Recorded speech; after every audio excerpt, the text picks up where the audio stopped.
तो इसके साथ ही हम अगले सूत्र पर चलते हैं। अगला सूत्र 38वां सूत्र है।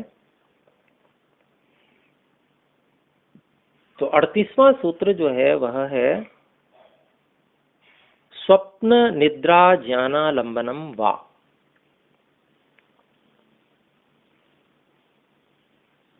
तो अभी वही चित्त परिक्रम वाला ही प्रकरण हमारा चल रहा है। चित्त को एकाग्र अवस्था तक पहुंचाने के लिए जो जो कार्य हम कर सकते हैं उनमें एक और कार्य महर्षि पतंजलि जी यहाँ पर बता रहे हैं। और महर्षि पतंजलि जी ने बताया स्वप्न। स्वप्न हम समझते हैं निद्रा के समय में जो हम देखते हैं,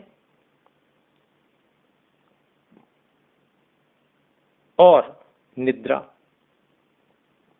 ये प्रगाढ़ निद्रा होती है जिस समय स्वप्न नहीं आता।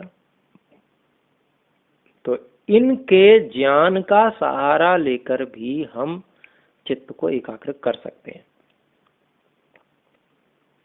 क्योंकि जब निद्रा होती है उस समय में कोई राग द्वेष दुख इत्यादि कुछ भी नहीं होता और पूरी तरह से हम आनंद में रहते हैं, सुख रहता है, बहुत अच्छा रहता है। तो वो स्थिति निश्चित रूप से ऐसी है कि जिसका उदाहरण लिया जा सकता है। तो बस वही उदाहरण यहाँ पर उन्होंने ऋषि ने बताया कि उसका भी हम सहारा ले सकते हैं। कैसे ले सकते हैं? तो उसमें सामान्य रूप से जब निद्रा होती है तो कैसी स्थिति रहती है उसको हम सोच सकते हैं, विचार कर सकते हैं। और निद्रा में प्रवेश कैसे होता है इस पे भी हम एकाग्र हो सकते हैं, क्योंकि कम से कम अगर रात्रि में व्यक्ति सोता हो तो कम से कम एक बार तो दिन में ऐसी स्थिति आती ही है कि जब वह निद्रा में जाता है, गाढ़ निद्रा में जाना आरंभ करता है। तो बस उस समय बहुत सावधान होकर उस प्रक्रिया को दृष्टा भाव से देखना कि हम नींद में जा रहे हैं तो हो क्या रहा है, ये कैसे जा रहे हैं, क्या हो रहा है, प्रक्रिया क्या है इसकी। जी बोले। आचार्य जी मेरा भी ना प्रयास इसी में चल रहा है बता रहे हैं आप। इसमें एक्चुअल में क्या होता है कि जब रात में जब रोज सोते हैं तो 10 इंद्रियों का हम साथ खुद छोड़ देते हैं सोते वक्त। 5 ज्ञानेंद्रियों का 5 कर देते हैं और ये हम रोज कर रहे हैं ऐसे प्रैक्टिस सोते वक्त। अब वही प्रक्रिया में प्रयास कर रहा हूँ सीखने का कि ऐसी क्या घटना घटती है कि एक क्षण में ही 10 इंद्रियों से हम साथ छोड़ लेते हैं। तो वो जागते हुए कैसे हो सकता है? तो भी सफलता नहीं मिली है तो प्रयास कर रहा हूँ। जी, तो बहुत अच्छा आप प्रयास कर रहे हैं, सुंदर। और ये वास्तव में ये प्रक्रिया अगर हमें समझ में आ जाए तो ये बहुत बढ़िया है। तो जो थोड़ा बहुत प्रयोग मैंने किया है उसको मैं आपको बताने का प्रयास करता हूँ, उससे आपको हो सकता है कुछ लाभ मिले। तो इस पे मैंने कार्य किया और उस कार्य करने में मैंने ये अनुभव किया कि जैसे विश्राम की अवस्था में हम लेट गए और अब हम सोने वाले हैं और मेरे को तत्काल नींद आ जाती है। मैं लेटता हूँ इधर, मुझे नींद आती है, तुरंत सो जाता हूँ तुरंत। तो लेकिन जैसे उस समय मैंने प्रयास किया उसको देखने का, तो मुझे ये अनुभव हुआ कि मेरी सारी एकाग्रता आंखों में थी और जब मैं सोने लगा तो जब मैंने ये ध्यान दिया तो वो एकाग्रता जैसे मुझे ऐसा अनुभव हुआ कि आंखों से किनारे किनारे होते हुए अर्थात कान की तरफ से, दोनों तरफ से वो एकाग्रता पीछे की ओर चली गई।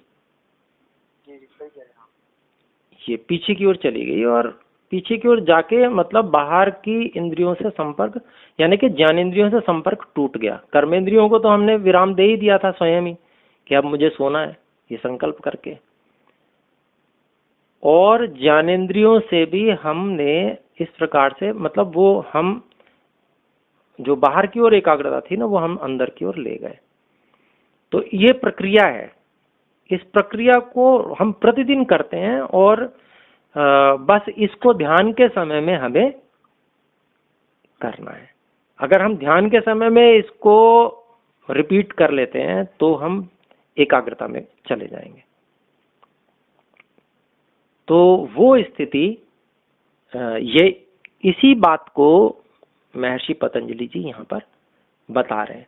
और भी अनुभव आ सकते हैं अपने अपने अपने ढंग से, कैसे कैसे हम सोते हैं, तो लगभग एक जैसी प्रक्रिया रहती है, क्योंकि ये स्वाभाविक ईश्वर प्रदत्त है। ये चाहे क्या आप सही कह रहे हैं, ऐसे ही होता है। सबसे मैंने भी अनुभव किया है। जी जी। लेकिन वो अभ्यास में नहीं पा रहा कि हम कैसे अपने छंद कर पाए, ये नहीं पा रहे। जी जी जी, बिल्कुल इसको ऐसे ही किया जा सकता है, लेकिन सबसे बड़ी बात यह है कि वो तीव्र इच्छा शक्ति चाहिए। बहुत तीव्र इच्छा शक्ति जब इसको करने की होगी ना, तो ये हो जाएगा। बात यही है कि इच्छा शक्ति बहुत तीव्र नहीं है, इसके कारण से हम ऐसा कर नहीं पा रहे हैं। उसका कारण ये है कि हमारी इच्छा अन्यत्र लगी हुई है, मतलब वैराग्य की न्यूनता है। तो वैराग्य जैसे जैसे और बढ़ाएंगे हम, उस क्षण के लिए तो हम कम से कम वैराग्य बढ़ा ही सकते हैं, क्योंकि निद्रा पाने के लिए तो हम वैराग्य में जाते हैं ना, कि हमको अब कुछ नहीं चाहिए, अब हमें विश्राम चाहिए बस। होता है ना ऐसा। उस वैराग्य को भी हम प्राप्त करते हैं प्रतिदिन रात्रि में सोते समय, अब कुछ नहीं चाहिए, अब बिल्कुल सामर्थ्य समाप्त हो गई, अब हमें सोना है। तो जब हम इस वैराग्य को भी प्रतिदिन प्राप्त कर रहे हैं, तो हम ध्यान के समय भी इस वैराग्य को प्राप्त कर सकते हैं। बस इतनी तीव्र इच्छा शक्ति को हम जगाएं अपने अंदर से, नहीं बस बिल्कुल अब कुछ नहीं, अब कुछ नहीं चाहिए, यही केवल मुझे करना है।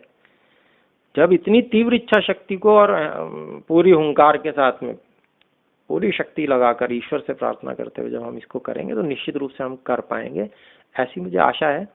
प्रयोग थोड़े किए हैं मैंने इस विषय पे भी, तो जितनी भी अभी तक सफलता मिली है ईश्वर की कृपा से, और आशा है कि आगे भी मिलेगी।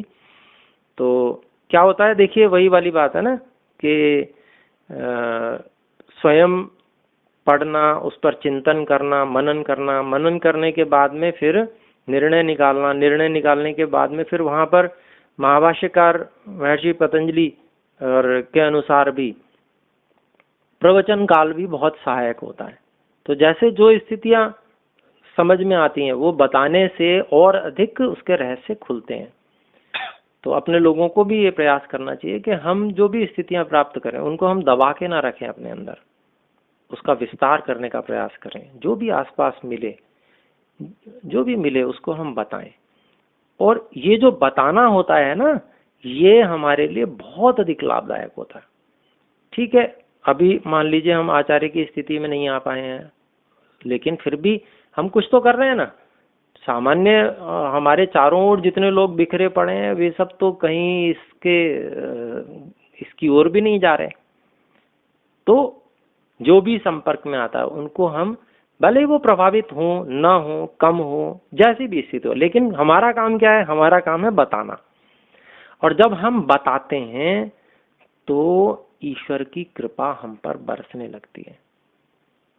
वो ईश्वर अंदर से हमें अंतः प्रेरणा देते हैं, ऊहा उत्पन्न करते हैं। ये मैं वैसे ही नहीं कह रहा हूँ, ये मैं अनुभव की हुई बात बता रहा हूँ। और इससे मुझे इतना अधिक लाभ हुआ है कि मैं बहुत ही सामान्य से बहुत आगे बढ़ने की स्थिति में आया।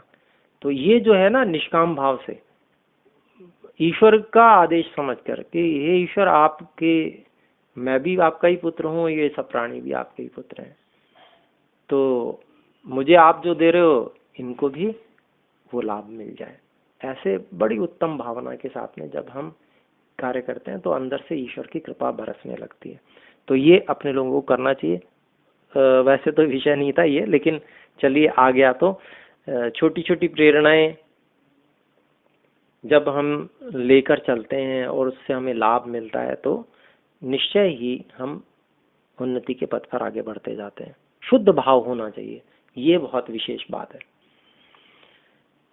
एक और सूत्र ले लेते हैं, यथा 39वां सूत्र है, यथाभिमत ध्यानाद् वा।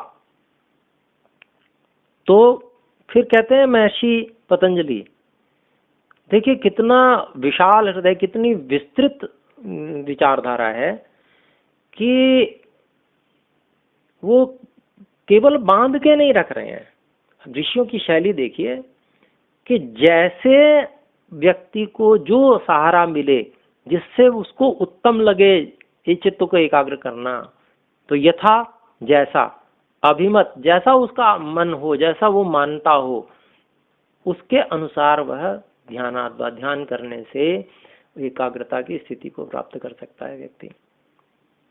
तो कितनी उदात्त भावना ऋषियों की है, कहीं बांधते नहीं है कि नहीं ऐसे ही करो। उन्होंने कि ठीक है, उद्देश्य तक पहुंचना है, ईश्वर को प्राप्त करना है, उसके लिए एकाग्रता जरूरी है, तो एकाग्रता को कैसे भी हम प्राप्त करें, पर हमें करना है, कहीं फंसना नहीं है।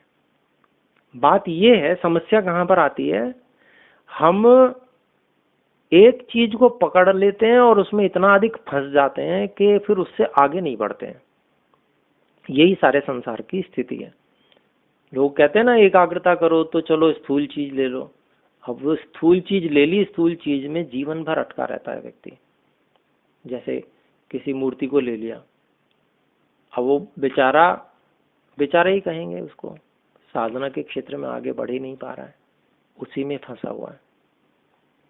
उसी को नहलाए धुलाएगा, उसी को चंदन तिलक करेगा, उसी को खाना खिलाएगा, उसी को कपड़े पहनाएगा। तो गुड़िया गुड्डे के खेल से ज्यादा और कुछ नहीं है जीवन उसका। साधना में आगे बढ़ना है, फंसना नहीं है। तो सबसे बड़ी बात यह है कि चाहे कैसे भी ध्यान करें पर फंसे नहीं, उससे आगे बढ़ने का प्रयास करें। ये मुख्य बात है। यहाँ पर भी महर्षि व्यास जी कह रहे हैं, जो भी आपका मत है, जैसा भी आप मानते हो, कोई बात नहीं, मानो, लेकिन आप ध्यान करो और मन को एकाग्र करने का प्रयास करो। अगर आप मन की एकाग्रता इसकी स्थिति में पहुंच जाओगे तो फिर उसके बाद में मार्ग एक ही शुरू हो जाता है, वहां से मार्ग अलग नहीं है। पर उससे पहले हो सकता है आप कैसा मानते हो क्या नहीं मानते हो, ठीक है, आप एक बार पहुंचो तो सही। इसीलिए कहा जैसा भी आपका मत है उसके अनुसार आप चित्त को एकाग्र अवस्था में पहुंचाने का प्रयास करो, और जब वह स्थिति प्राप्त हो जाती है, एक बार स्थिति प्राप्त हो जाती है, एक बार एकाग्रता प्राप्त हो जाती है, तो सभी विषयों में व्यक्ति उसका उपयोग कर सकता है, ऐसा महर्षि व्यास जी यहाँ पर कह रहे हैं। तो आज इतना ही रखते हैं, समय भी हो गया है, और 40वें सूत्र को अगली बार देखेंगे।